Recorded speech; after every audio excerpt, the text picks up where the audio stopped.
Hi Scorpio! Welcome po sa ating channel at ito ay inyong weekly gabay tarot reading for your career and money ngayong September 16 to 22, 2024. Please be reminded kung naka-resonate kayo, comment down. Kung hindi kayo naka-resonate, ibigay niyo po sa iba kasi channel reading po ito. This is for you, Scorpio, ngayong September 16 to 22, 2024.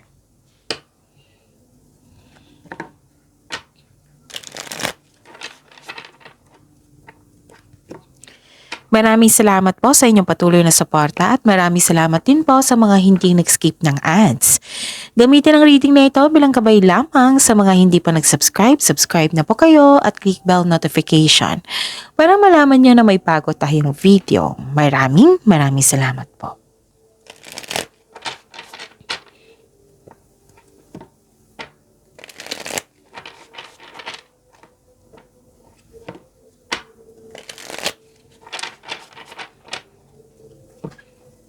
Para po ito sa inyo, Scorpio, ngayong September 16 to 22, 2024 for your career and money. Spirits Guide, mga ganap po para kay Scorpio ngayong September 16 to 22, 2024. I need 3 cards po para sa kanilang career and money.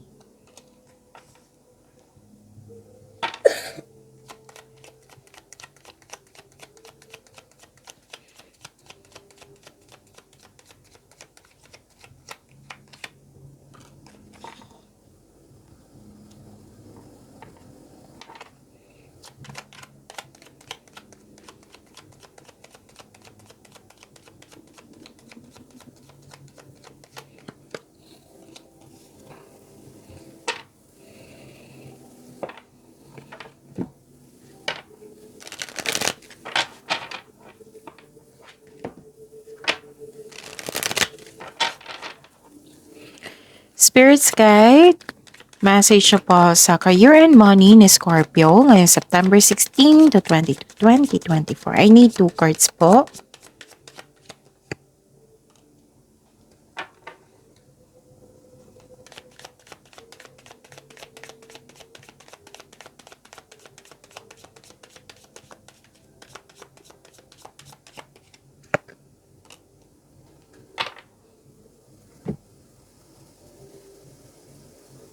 This is for your career and money, Scorpio, for this week po. September 16 to 22 po. Okay. May nakita ko ditong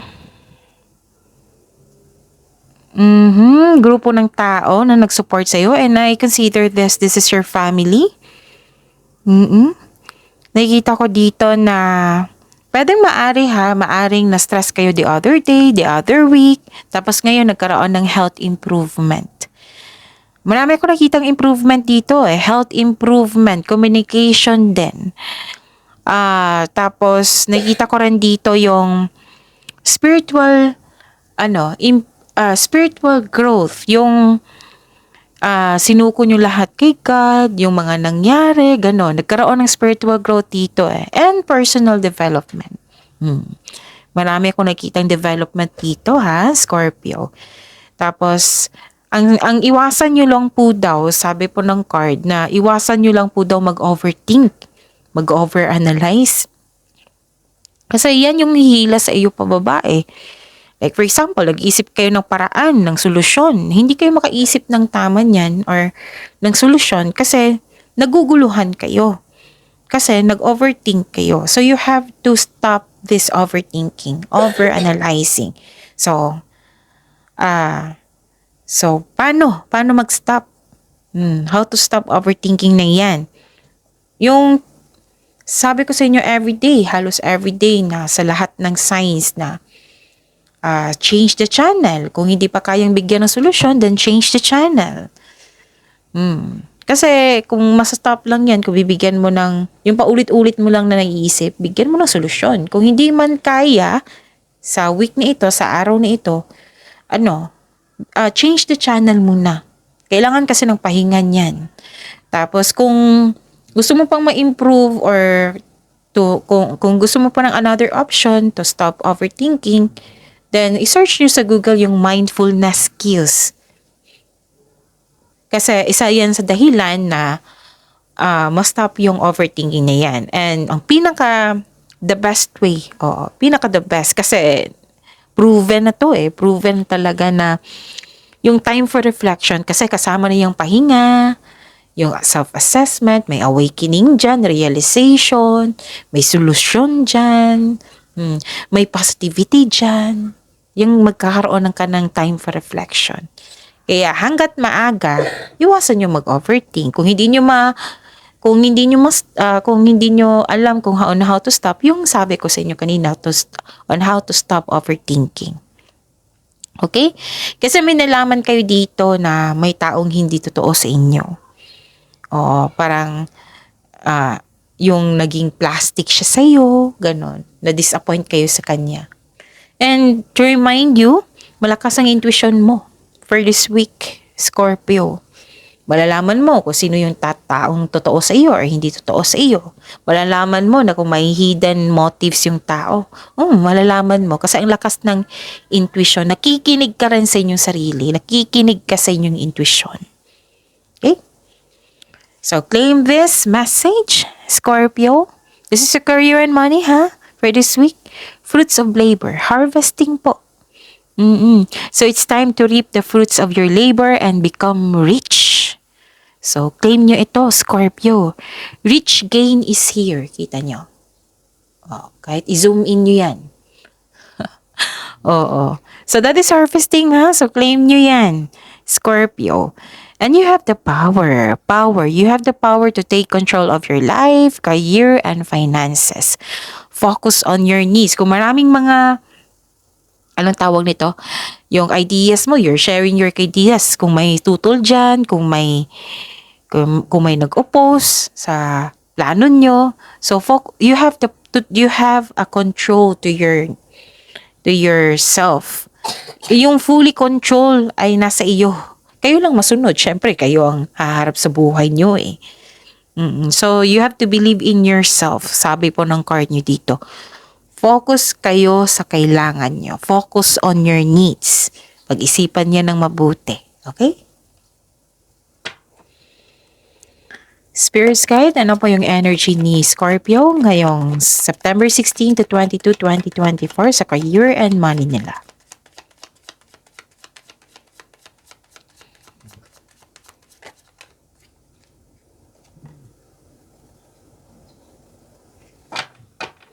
And the clarification po.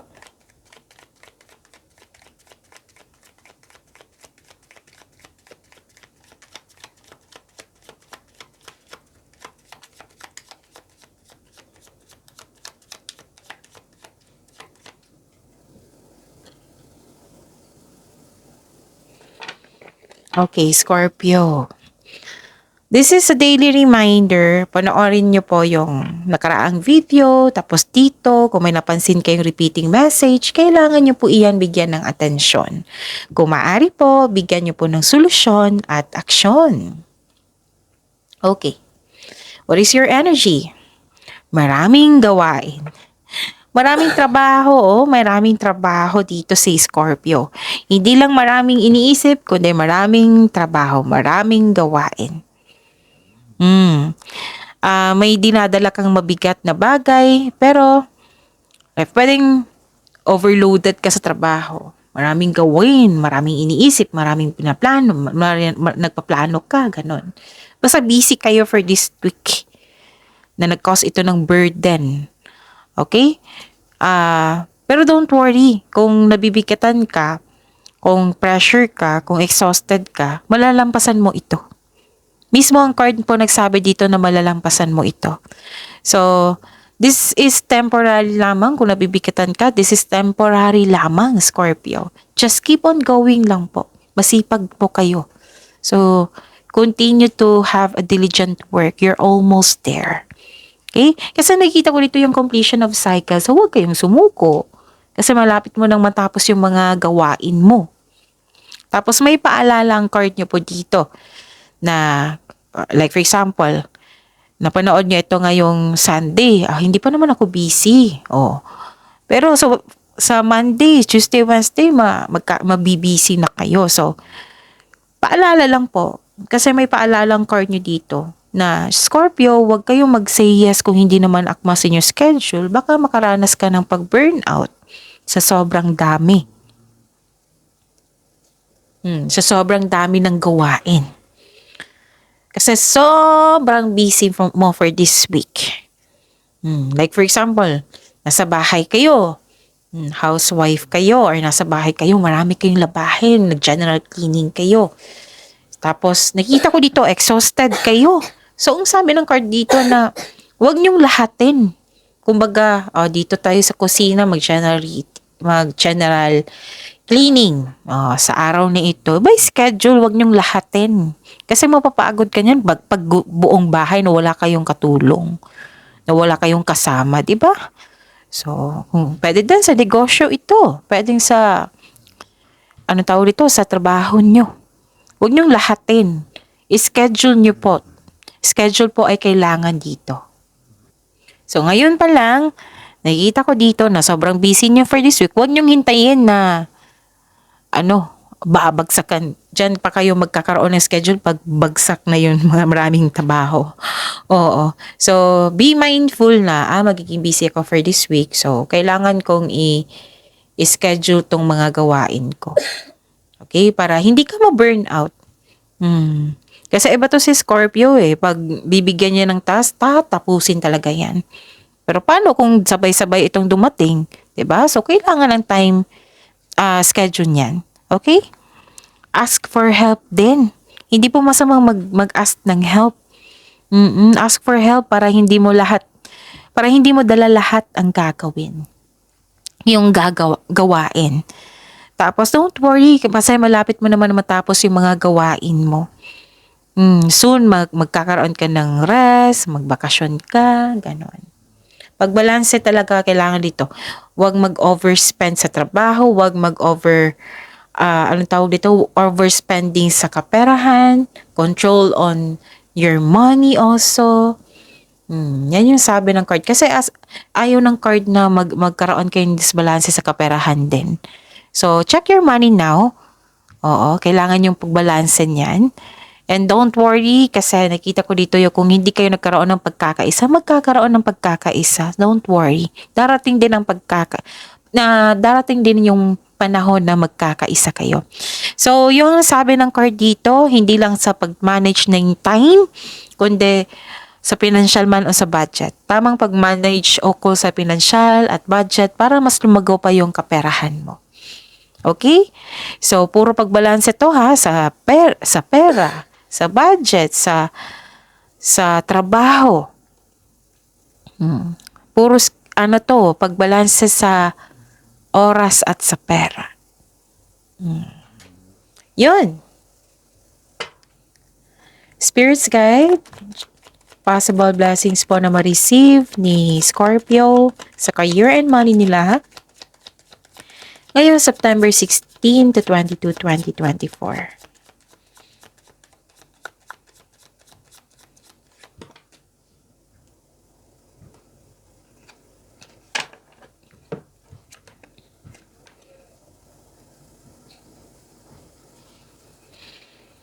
Okay.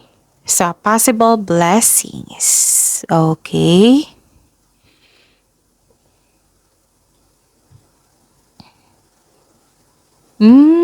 Some of you, nakita ko dito may challenge sa sa grupo ng tao. Pwedeng sa family mo ito. Kasi may grupo din na tao dito na I consider that is your family. So, nakita ko dito may challenge siya in your family. Or sa grupo ng tao po. Pwede sa opisina, ganon. Basta grupo ng tao, may challenge po. Parang kinukontrol yung desisyon mo sa buhay. Tapos, may nakita ko ditong conflict over property. May ilan dito nag-take advantage yung kabaitan. Mag-ingat kayo sa magnanakaw Mapanlil lang or magnanakaw. Kasi lumabas din siya dito. Dalawang card na nagsabi dito. Maaring pera yung kukunin niya. Maaring parang anong tawag dito? Yung may ganap regarding sa pera na may pandaraya, panililang, may ganap na ganyan.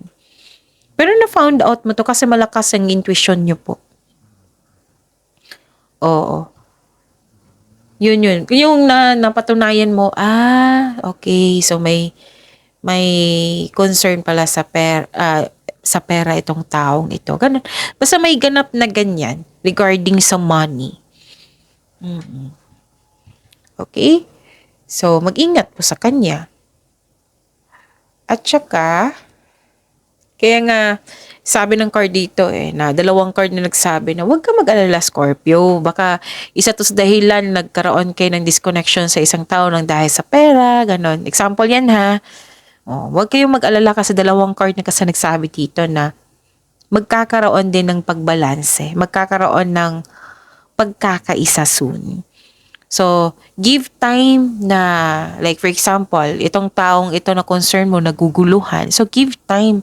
Instead na mainip ka or magalit ka sa kanya dahil hindi siya totoo sa iyo, ipag-pray mo siya. Instead na magalit kayo, di ba? So, matutulungan mo yung sarili mo, matutulungan mo din siya. Matutuwa pa si God sa iyo kasi nag-pray ka sa Nag-pray ka, hindi lang para sa inyong sarili, para pati sa kapwa mo. Di ba? Instead na magalit kayo sa kanya, ito yung nakikita ko dito, solusyon sa inyong problema. Okay?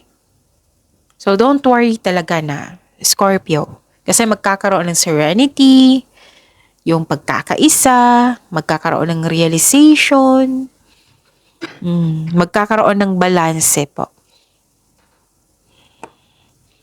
Makaka-experience din kayo dito ng masungit na customer, kliyente, or kasamahan dyan.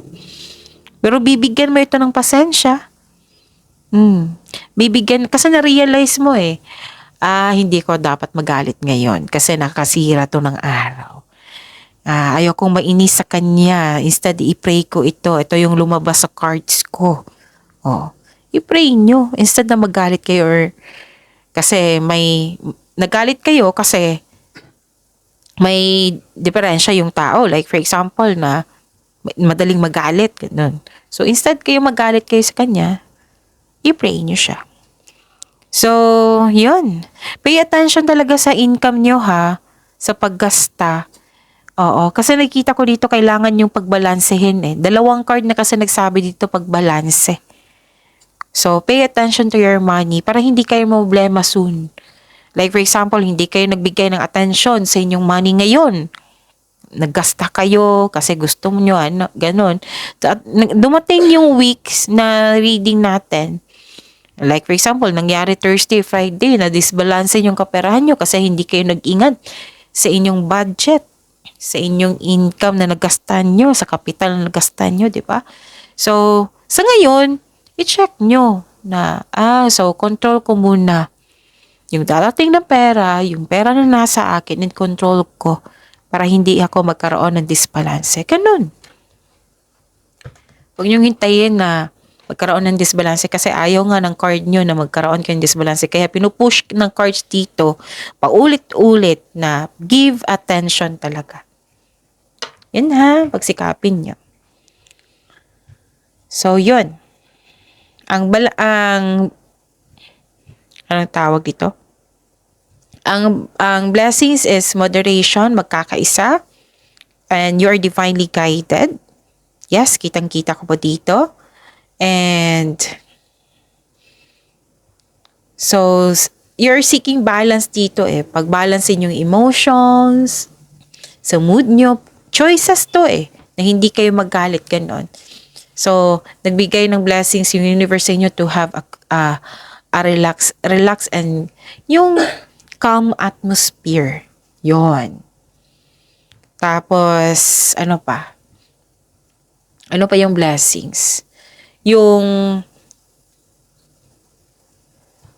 hindi, di ba, may hindi totoo sa inyo, may parang kinokontrol kayo. Pero yung blessings po, kung ma-overcome nyo po ito,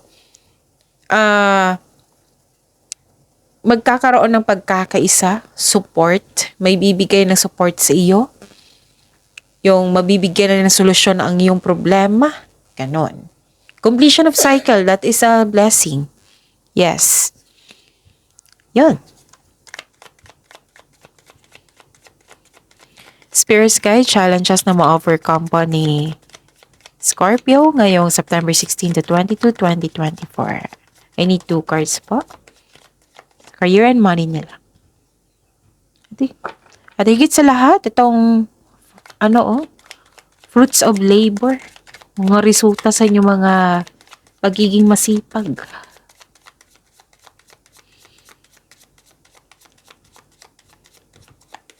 Kaya nga may sabi dito, tuto sa inyong gusto, tuto sa inyong, yung parang kinokontrol ang inyong buhay. Oo, na may taong nangingialam sa iyo. So, kaya nga may message dito, you have the power to take control of your life. Kasi buhay mo yan. Hindi nakasalalay sa isang tao na dyan ka na mag-follow sa kanyang gusto. Hindi. You have the full of control of your life. Ikaw yung masusunod. So, challenges na ma-overcome niyo po. Again, another card na nagsabi dito na busy kayo. Kasi maraming ideas, alok, opportunity po, offer na dumating. So, sobrang busy nyo po dito. Okay? And, yes, may parating na exciting opportunities. So, huwag nyo sa agad bigyan ng quick action. Pag-isipan nyo muna, syempre kasama yung konkretong plano. Okay? Tapos, dahan-dahan lang po, take your time. Financial stability nakita ko dito. Itong exciting yung opportunities na dumating sa inyo, magbibigay ito ng financial stability sa iyo. Magkakaroon po ng abundance po sa kaperahan. Kitang-kita ko po dito, Scorpio. And, yun, lumabas nga. 3 card na po nagsabi dito na control on overspending. Yan yung challenge sa inyo, isa sa challenge sa inyo ngayon. At yung taong may concern ka parang kinokontrol ka ng isang tao, nakita ko dito yung ugali niya. Selos. Oo. Yung hindi siya maasahan. Oo. Yun nga, yung instead magalit kayo, pwede mo siyang kausapin. Kung hindi siya makausap, then pray. I-pray niyo po itong taong ito.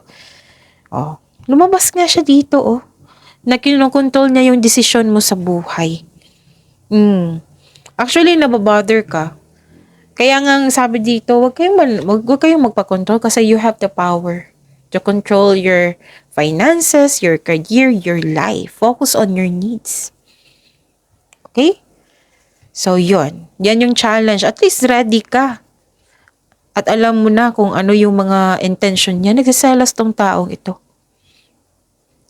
Hindi siya marunong magpahalaga sa iyo kasi kahit nasaktan ka sa mga sinasabi niya, patuloy pa rin. So, why mag-focus ka sa taong ito? Instead, mag-focus kayo sa kanya, hindi pa siya makausap ngayon, then i-pray nyo. Mag-focus kayo sa fruits of labor and blessings na binigay sa inyo. Pagyamanin mo yun kaysa mag-focus kayo sa taong kinokontrol ka. Okay? So, see you tomorrow, Scorpio. Please like, subscribe, and click the button for notification para updated po kayo sa daily tarot reading natin. Maraming salamat po.